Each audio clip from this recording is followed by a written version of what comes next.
Hey, this is Meridith Elliott, pal, and welcome. It is 9 a.m. Eastern. Mark and I are in, I got to check that time zone. We're on the road this week. We are actually at the National Speakers Association Winter Conference, but still coming live to you with Sales Logic. So, Mark, this conference opened yesterday. What have you thought so far? Oh, well, I've thought because it's a chance for me to connect with you. We actually get to do Sales Logic live in person, but it's a time to connect with old friends and make new friends. And that's really what sales is all about. It's about relationships. So that's good. Yeah. And this conference is all about building your business. And we really focused on some innovative things yesterday. And maybe we'll get a chance to talk about a few things today, but probably need to dive in and kick off this episode, get the chat going. And we've got a good episode this week. So see you in a moment. Prospect with integrity, we will get customers who have integrity. Integrity is the foundation from which everything is built on. You better understand value. But at the end of the day, sales is a relationship business. It is a people business. It is an emotional business.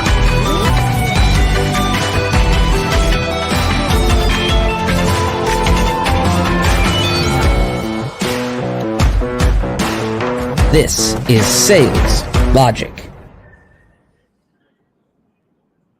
All right, Mark Hunter, we are back. Time for another episode. I'm sitting right next to you. You don't have to use my last name, Hunter. I mean, come on, Meredith. Time for another episode of a Sales Logic. Now, before Mark Hunter outlines everything that we've got going on in this show today, I'm going to tell you how the show works. We start off every week with a question from you, the audience. So if you ever want to participate in this podcast, just send a question to saleslogicpodcast.com or just reach out to either Mark or I. We'd love to have you featured on the show. We cover a hot topic. We even cover a book. And because we want you to get return on investment, you leave with a lightning round, a set of strategies, things that you can put into place first thing the next day, Sunday morning when you're selling. All right. Looks like we've got a good audience this morning. Hey, it is a great audience, Meredith Elliott Powell. Here you go. Hey, the topic we're going to be talking about this morning is opening new markets. That's what we're going to be talking about. And the question comes to us today from Luigi in Milan, Italy. These last 2 years have been tough. We sell into few markets that continue to be challenged, and we are not sure we're going to recover from COVID. I need to diversify our revenue streams and open up new markets. What are the best ways to choose which markets to sell into? And what is the best way to structure my sales team to sell into these industries? Do we have 4 hours? Yeah, I know, because this is a big question. But, you know, when I saw this on the agenda today, I love this question because I think it's something that every single one of us need to be asking ourselves, whether we're in a large company and we have a full sales force or whether you run more like Mark and I run and it's a small operation. Now we're live in a hotel here today, so watch for a little action to come here behind us. I think they're setting up the breakfast buffet or something. But anyway, you need to be asking yourself, are the markets that you're in still full of opportunity, or do you need to open up some new markets? And I think the answer to that question is everybody needs to be looking at opening up to new markets, because if 2020 taught us nothing else, it's how important diversification is. So I would say start by looking around and thinking about just getting either your sales team together or a few people together and asking yourself, what markets don't we sell into and where would our product really work? I'm going to run a little counter to you. Oh, I love it. Because I'm going to challenge that we can't just give up on a market because it got tough for a little bit. You know, COVID did create a lot of havoc. You and I in our respective businesses, wow, suddenly the in-person engagement kind of disappeared for a while. But we didn't give up on it, and it's come back. Mm-hmm. So just because you're having a difficult time, don't mean. What I do think you can do, look to your existing customers. Because, again, the best place to get new business is from your existing customers. Where are they going? Where are they pivoting? Can you help them pivot into new industries? Can you help them pivot?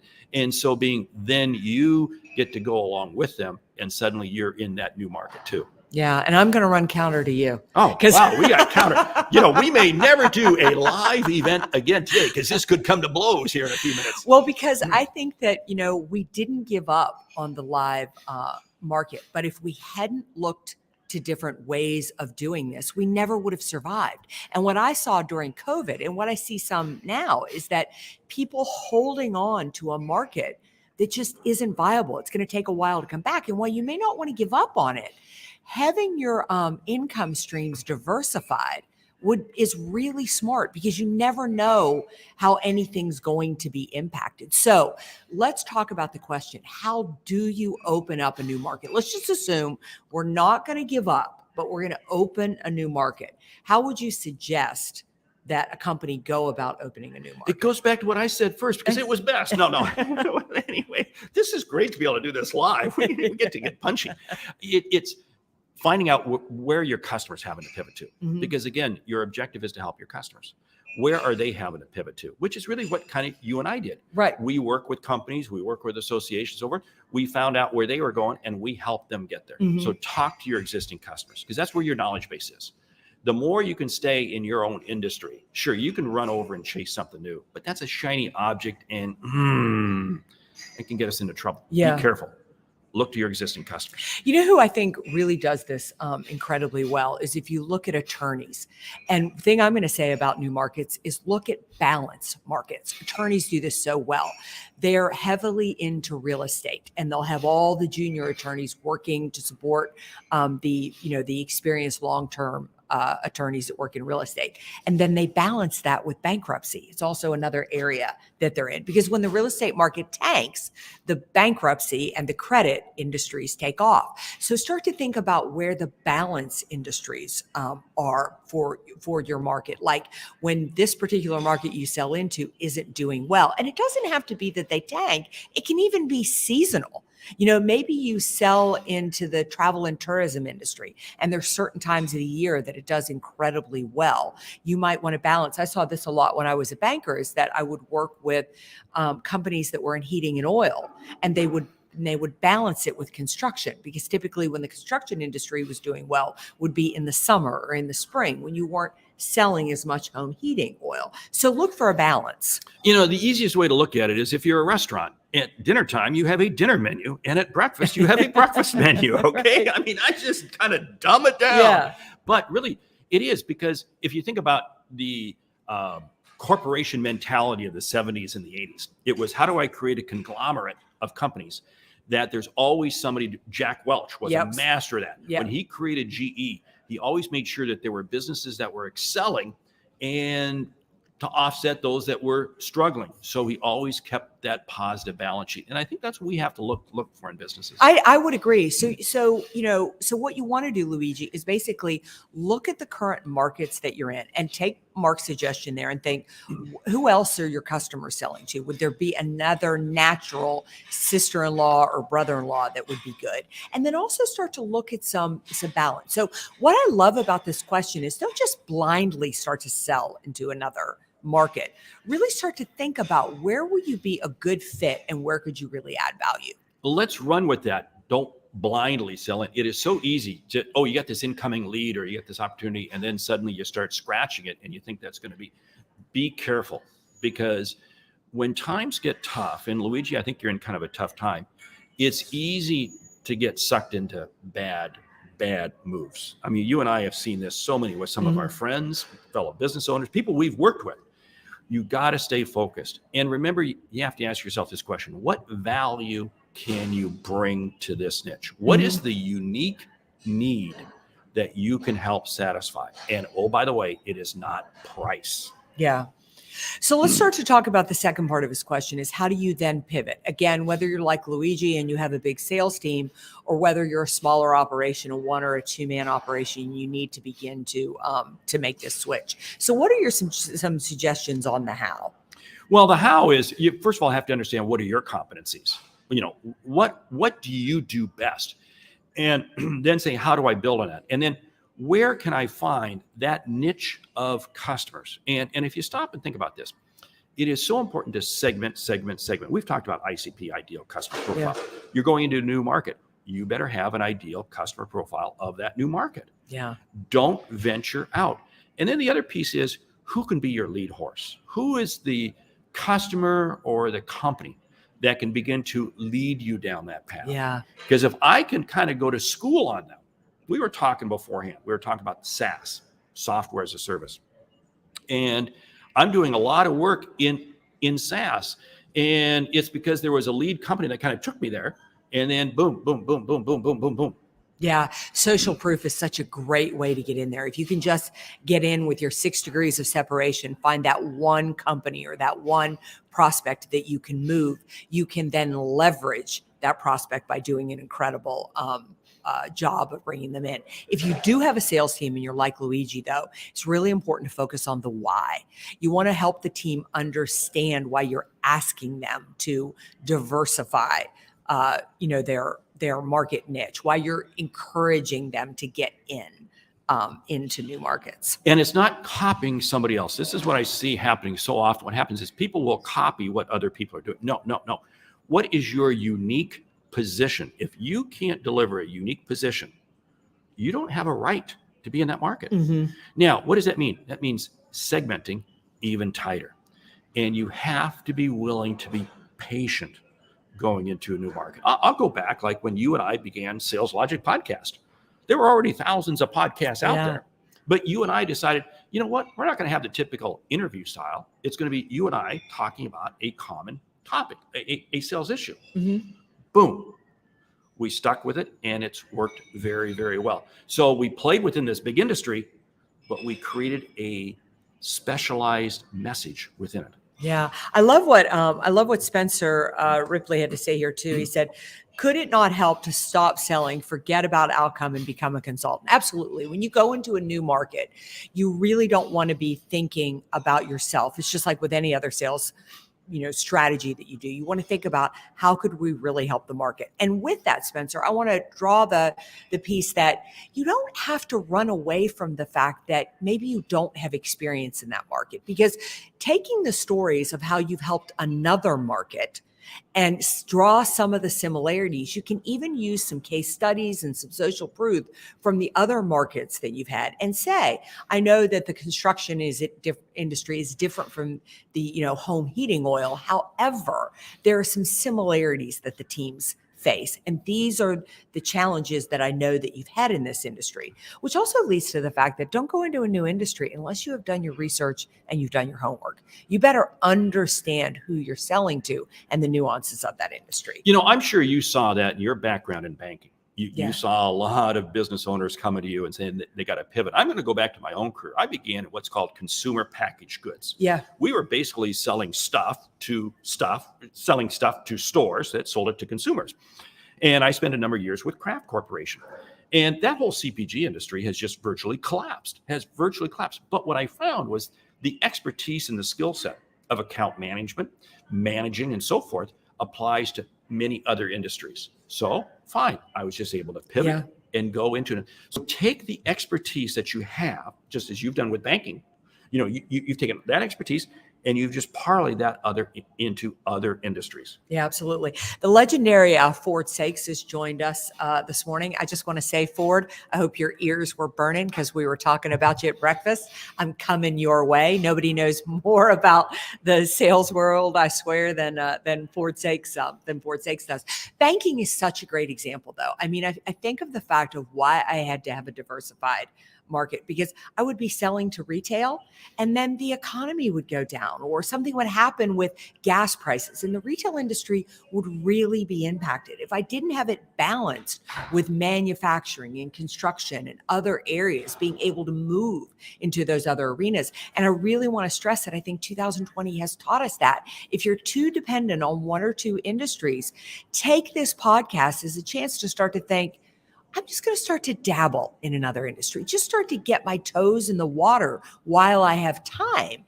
And that way you can start to diversify your revenue streams. Well, that comes back to this whole thing that I don't care what type of business, what you sell, you have to have a diversity of customers. Mm-hmm. I mean, how many times have we seen salespeople?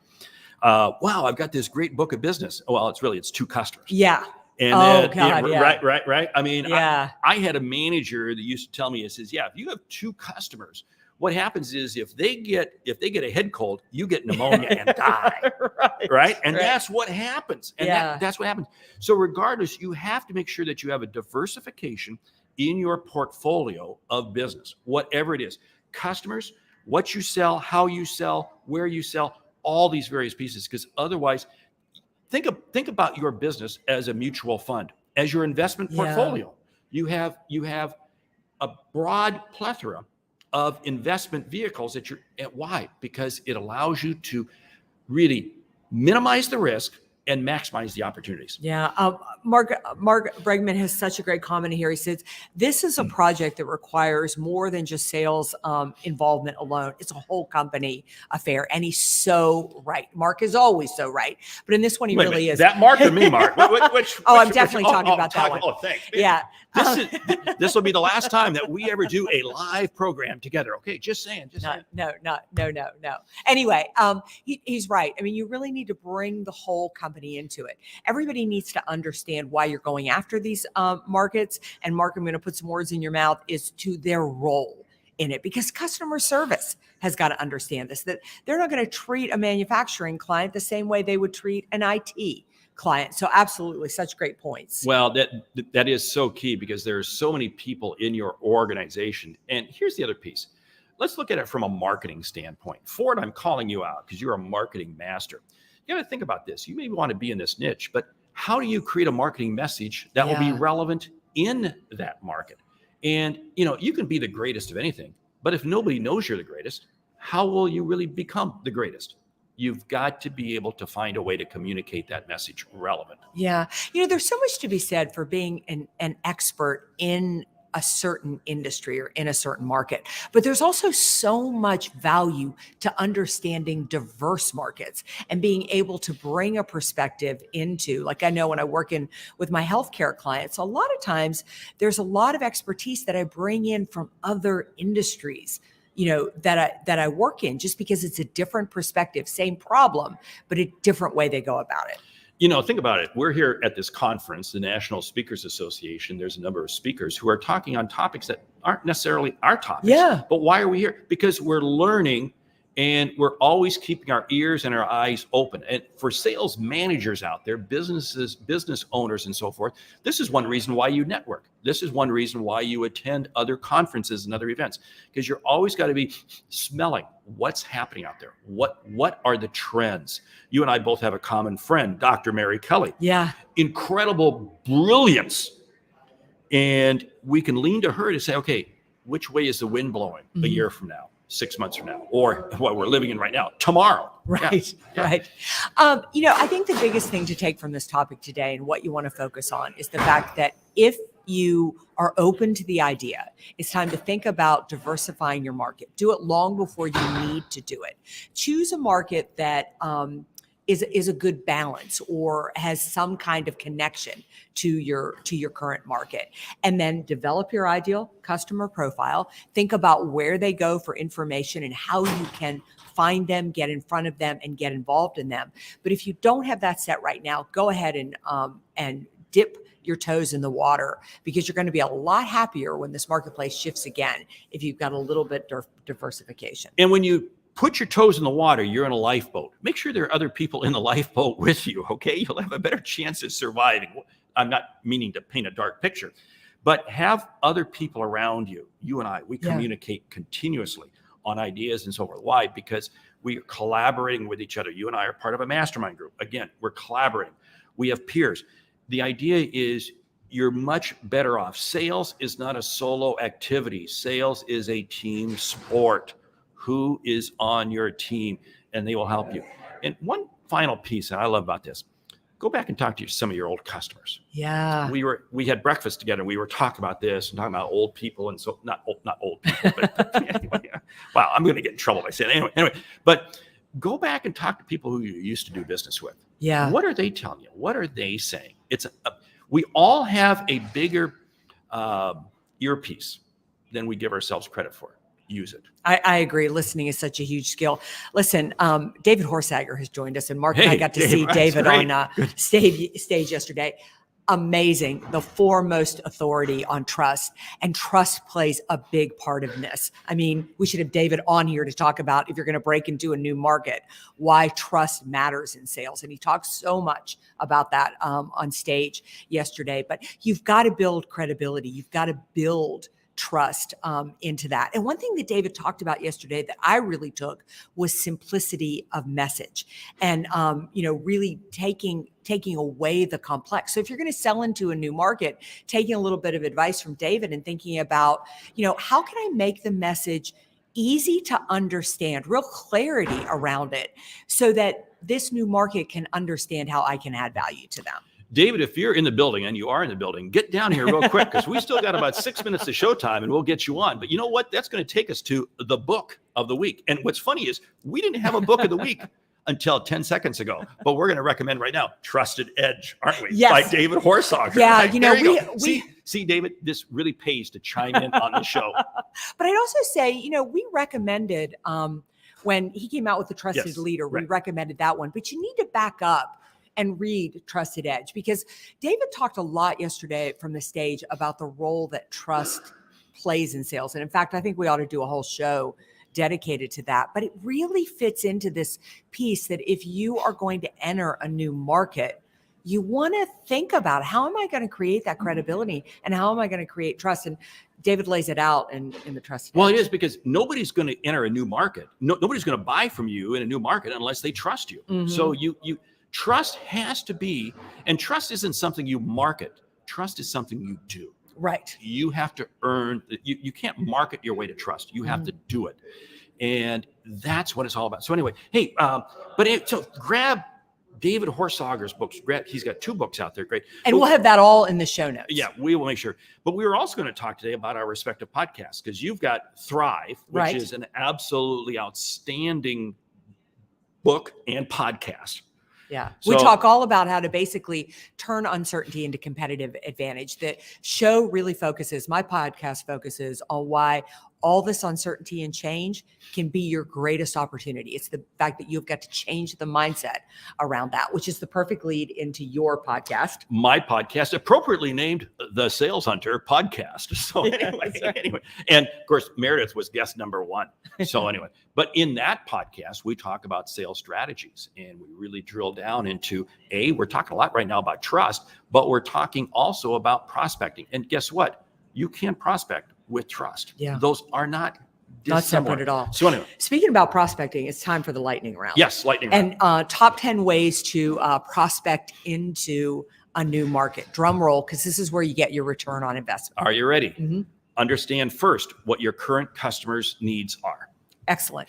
Do your ideal customer profile. When you think about the new market that you want to target into, who are you going after? Newsflash, not everybody wants to do business with you. You don't want to do business with everybody.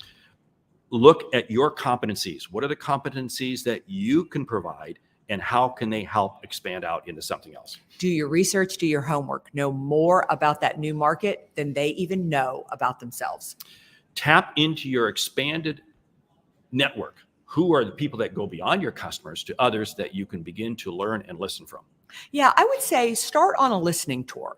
Begin the first maybe 20 or 30 calls you make with no thought of selling whatsoever. You're just out there to more intimately learn and understand the marketplace. Do not enter a new market unless you can provide a niche, something that is not being currently provided today.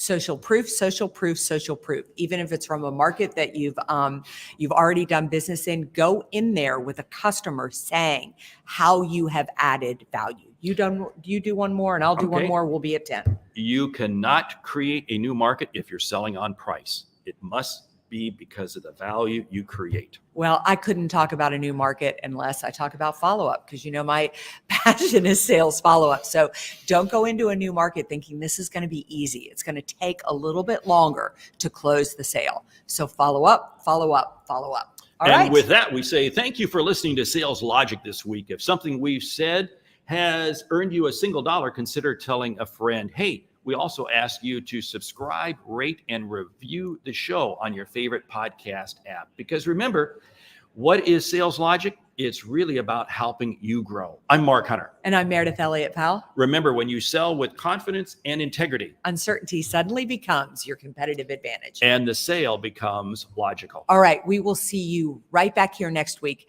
9 a.m. Eastern, with another episode. Please remember, you guys are an awesome audience. I cannot get over how active you are. If you have questions, please reach out. We are here for you to try to help you sell more effectively and efficiently. So reach out with your questions. We'll see you next week. And together, I hope you have a successful sales week. See you next time. We won't be here, but we'll be online. Yes. That's right. See you next week.